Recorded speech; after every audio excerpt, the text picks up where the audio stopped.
MGM ఆసుపత్రిలో collector ఆకస్మిక తనిఖీలు. తిరుపతి పర్యాటక కేంద్రాలను పరిశీలించిన మంత్రి. ఉస్మానియా మెడికల్ కాలేజ్లో గంజాయి కలకలం. ఇలాంటి వార్తలను 30 సెకండ్స్ ఫుల్ న్యూస్ లో చూద్దాం. ఉత్తర తెలంగాణకే పెద్ద దిక్కు అయిన వరంగల్ ఎంజీఎం హాస్పిటల్ ఆకస్మిక తనిఖీ చేశారు జిల్లా కలెక్టర్. ఆసుపత్రిలో సమస్యలను తెలుసుకోవడానికి ఎంజీఎం ఆసుపత్రిని తనిఖీ చేశారు కలెక్టర్ సత్యశారదాదేవి. సూపరింటెండెంట్ చంద్రశేఖర్ తో కలిసి ఎమర్జెన్సీ వార్డ్, నర్సింగ్ హాస్టల్ ను పరిశీలించారు. అక్కడ వస్తువులను చూసి అసహనం వ్యక్తం చేశారు జిల్లా కలెక్టర్. సమస్యలను అడిగి తెలుసుకున్నారు. హాస్పిటల్ కి సంబంధించి సమస్యలపై గత ప్రభుత్వానికి నివేదిక ఇచ్చామని, అయినా కూడా ఇంతవరకు నిధులు ఇవ్వలేదని చెప్పారు సూపరింటెండెంట్. సమస్యలు తెలుసుకున్న కలెక్టర్ ఎంజీఎం అధికారులతో రివ్యూ సమావేశం ఏర్పాటు చేశారు. సమస్యల పరిష్కారానికి త్వరగా చర్యలు చేపట్టాలని ఆదేశించారు.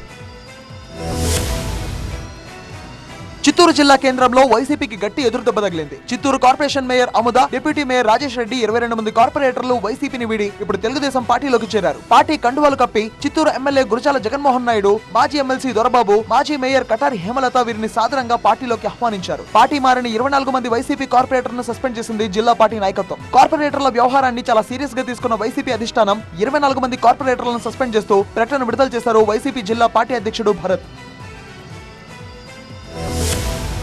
బ్రెయిన్ డెడ్ అయిన న్యాయవాది మరో 5గురికి కొత్త జీవితాన్ని ఇచ్చారు. ఆయన అవయవాలను గ్రీన్ ఛానల్ ద్వారా పలు ఆసుపత్రులకు తరలించారు. గుంటూరు జిల్లా పాత మంగళగిరికి చెందిన lawyer Prasad TDP legal cell నియోజకవర్గ కార్యనిర్వాహక కార్యదర్శిగాను వ్యవహరిస్తున్నారు. ఈ నెల 2వ తేదీన మంగళగిరి శివారు తెనాలి రోడ్లోని వడ్లమూడి కోకోకోలా కంపెనీ సమీపంలో లారీ ఢీకొట్టింది. తలకు తీవ్రమైన గాయాలైన ప్రసాద్ ను ఎన్ఆర్ఐ ఆసుపత్రికి తరలించారు. బ్రెయిన్ డెడ్ అయినట్టు వైద్యులు నిర్ధారించారు. అవయవదానానికి కుటుంబ సభ్యులు అంగీకరించడంతో గుండెను తిరుపతి పద్మావతి ఇన్స్టిట్యూట్ కు, కాలేయాన్ని విజయవాడ మణిపాల్ హాస్పిటల్ కు, ఊపిరితిత్తులను సికింద్రాబాద్ కిమ్స్ హాస్పిటల్ కు గ్రీన్ ఛానల్ ద్వారా తరలించారు.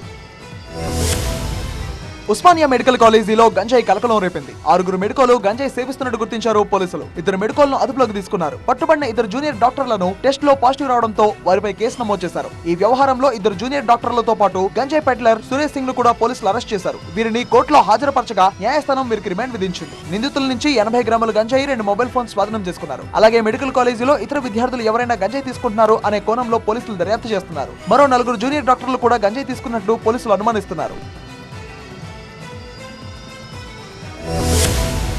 స్టడీ టూర్ లో భాగంగా రాష్ట్ర ఆరోగ్య శాఖ మంత్రి దామోదర్ రాజనరసింహ, పర్యాటక శాఖ మంత్రి జూపల్లి కృష్ణారావు ఉమ్మడి జిల్లా ఎమ్మెల్యేలు నాగర్ కర్నూలు జిల్లాలో పర్యటించారు. శ్రీశైలం ఉత్తర ద్వారంగా పేరొందిన ఉమామహేశ్వర క్షేత్రంలో ప్రత్యేక పూజలు నిర్వహించారు. రంగాపూర్ లో నిరంజన్ షావలి దర్గాను సందర్శించారు. ప్రత్యేక ప్రార్థనలు చేశారు. మన్ననూరు చింతల చెరువులో నిర్వహించిన వనం మహోత్సవ కార్యక్రమంలో విద్యార్థులతో కలిసి మొక్కలు నాటారు. జిల్లాలో 40 లక్షల మొక్కలు నాటాలనే లక్ష్యం పెట్టుకున్నట్టు మంత్రులు తెలిపారు. ప్రకృతి ప్రాంతాలను, జలపాతాలు ఉన్న ప్రాంతాలను ఒక టూరిజం ప్రాంతంగా అభివృద్ధి చేయాలనే లక్ష్యంతో పనిచేస్తుందని చెప్పారు మంత్రి జూపల్లి.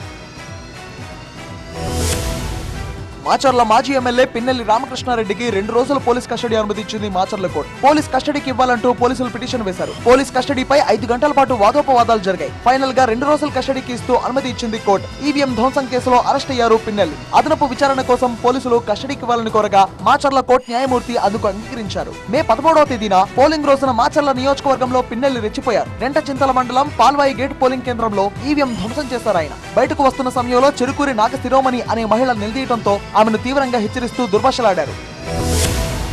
తిరుపతిలో టూరిజం శాఖకు చెందిన 30 ఎకరాల స్థలంలో కూడా త్వరలోనే అభివృద్ధి పనులను ప్రారంభిస్తామని ఏపీ పర్యాటక శాఖ మంత్రి కందుల దుర్గేష్ తెలిపారు. తిరుపతిలో మంత్రి కందుల దుర్గేష్ ఆకస్మిక పర్యటన చేశారు.